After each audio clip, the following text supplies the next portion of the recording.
وقل رب زدني علما. Assalamu alaikum wa rahmatullahi wa barakatuh from me and Aidan. Aidan, mashallah. So Aidan's joining us today. As you can see, we're in the background. We've got Speaker's Corner here. So we've got Mr. Joe Smith over there. We've got Trinitarian shaking away his, whatever you call them. Tambourines. Aidan's actually, his trip is coming to an end in London. He's going back to Oxford, inshallah, when you leave tomorrow. So by the time this video is up, guys, Aidan will already be back in Oxford. Please keep him in your du'as, inshallah. So what we'd like to do in this video basically is just to touch base with Aidan himself. So what I'd like to do, Aidan, if possible, inshallah, is if we could just speak to the viewers about what it was, you know, in a nutshell, that led you towards, number one, coming to Speaker's Corner, number two, your inquisitions about Islam. Sure, yeah. So I first heard about Speaker's Corner essentially through like online, all the YouTube videos. And I remember, I'm sure I have seen videos of you like in the past, usually debating with Christians. I was generally involved in Christianity. I mean, again, I can't really say I was like incredibly involved, but there was something about the Trinity which I generally didn't understand, in the sense that it's essentially three gods in one. Essentially, the oneness of God in Islam is generally in general. And with the Trinity, if you look at the history, they had a council Council of Nicaea, where they agreed upon what God should be like. And for me, I don't want to worship a God made in a council. I want to worship a God that goes back to Abraham. So, and yeah, generally the oneness in Islam. Yeah, oneness of Islam, which oneness of Islam. Alhamdulillah. So, I mean, after coming to Speaker's Corner then, what were your experiences, would you say, on the day when you came here initially? I mean, I don't know how many people you spoke to apart from myself, before me. What were your experiences? Could you just go through some of the experiences and feelings that you felt on the day when you were here? So generally, I asked it was a Muslim girl. I asked her if I was to convert to Islam, would I be Arabizing my lifestyle? That was the lady that prompted me to speak to you, was it? Yeah, that was her. So she was actually the first person. Inshallah. Yeah.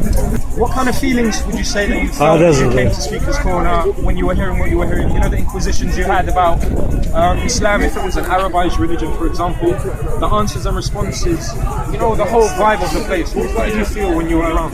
So at first, I was generally unsure of like who I was around.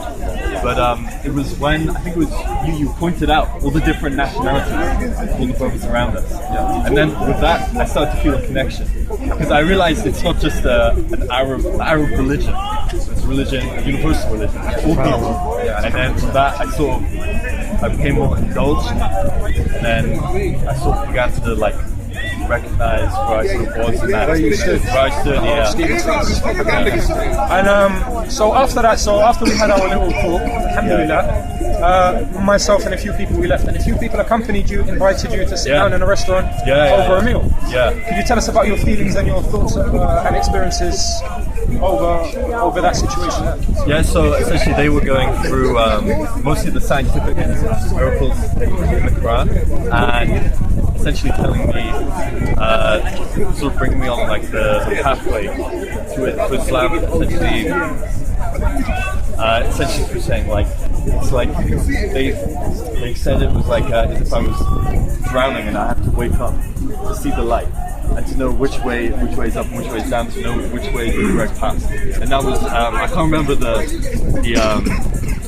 how can I say the correct I can't remember like this kind of story behind it, but to me that really stood out. And that's what it was about, the drowning. Yeah, and then waking myself up. Yeah. It's good to see you. When you did finally take your shahada, you took your declaration of faith, as many of us have seen on video. Allahu Akbar. Could you please tell us how you felt? Liberated. Alhamdulillah. Yeah. Completely refreshing. Yeah. himself. Yeah. So going home that day, that night, what kind of feelings, what kind of premonitions or ideas did you have after that? Well, at first I thought, oh, I'm gonna have to completely change my life around. I was kind of like, oh, like, where do I start? Where do I begin? Like, I kind of felt like on the spot, but then I realized it could be a process. Like, I don't need to immediately become a completely different person. I mean, I can still be the same person as I am in Islam, but it can be a process. It can be a journey which eventually builds up, and I become more knowledged in Islam, and it can just be a process. Yeah. Alhamdulillah. So now we're talking a few days after that. Alhamdulillah, we sat down in the masjid. Myself and Abdul Hamid, we went to the masjid, and we spoke to you about wudu and how you conduct yourself for the prayer. Can you tell us how you felt about, well, even before the wudu, you actually had the adhan before you did the wudu? No, actually it was after. So let's talk about the wudu itself. Yeah. So upon completing the wudu, how did you feel? Refreshed, purified. I was generally aware of it, but I didn't realize how. You haven't actually done it. Yeah, I hadn't done it, and I didn't realize how much detail I had to go in. And again, it's really purified. Like when you go into a church, you don't do it. Yeah. So, but before going into prayer in mosque, So upon completion of the wudu, then we went and we were trying to prepare a place so we could sit down and talk and vocalize our next part of the actual video basically. And you had the adhan, didn't you? Yeah. You had the call to prayer. Yeah. How did that feel for you? How did it sound to you? What did it mean to you when you heard that? It's like an aura essentially pulling upon my Jesus prayer. It really indulges you in the moment of prayer. Of course, I don't know Arabic, so I don't know exactly what it's saying. But we can go through that. But yeah, it really creates that aura that you're again, you have to fulfill your duty of prayer. Alhamdulillah. So one part of the actual video that we weren't able to cover was the salah inside the masjid, inside the prayer hall itself, the actual prayer. Yeah. So could you tell us, how did it feel? What kind of thoughts were in your mind as you were walking into the prayer? How did it feel to stand united with your brothers and bow down to the same Lord, and be in the same prayer together? How did it feel, if anything? It was really meditative in the sense that everyone was really peaceful. It was generally quiet, and then you feel a real sense of bond and connection. Again, it's not something you would necessarily experience in a church where you're just kind of sat down, but you're actually standing, you're doing all the same motions, you're all going through it at the same time, and it really builds that kind of connection. Yeah. So I mean, the last part of that day, before we we actually had the meal, but before we had the meal, how did it feel when we were speaking, for example? So we went through with Aidan about the 5 pillars of Islam, and we spoke to him about the pillars of Iman as well, so the 6 pillars of Iman. We didn't go into it too much, and then we spoke to you actually about, we'll go into that in a minute. So how did you feel upon hearing about the infrastructure of our religion, about the pillars of faith, for example? Yeah, again, I was generally aware of them, but I wasn't 100% knowledgeable, and I'm still learning about this. But the structure as well. Again, it's actually it's simple for every person to come. There's no you don't have to abide by really strict laws in Judaism. Everything is about laws, but it's a really simple I wouldn't say a pattern, but it's just general things that you come to accept. Alhamdulillah. So after that, last but not least, I asked you if you were interested in adopting a Muslim name for yourself. Oh yeah. And it was at then that you prompted me to find out if Aidan was actually in the Quran. Yeah. So how did you feel when your name is actually mentioned inside the Quran? In the Quran. SubhanAllah. I was generally aware that it meant something in Arabic. Yeah. I think I might have researched that before. Yeah.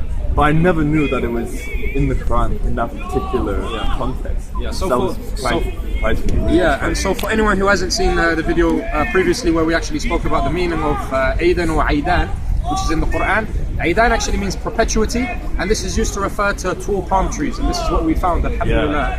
Allahu Akbar. So, Alhamdulillah, so your name is Aidan.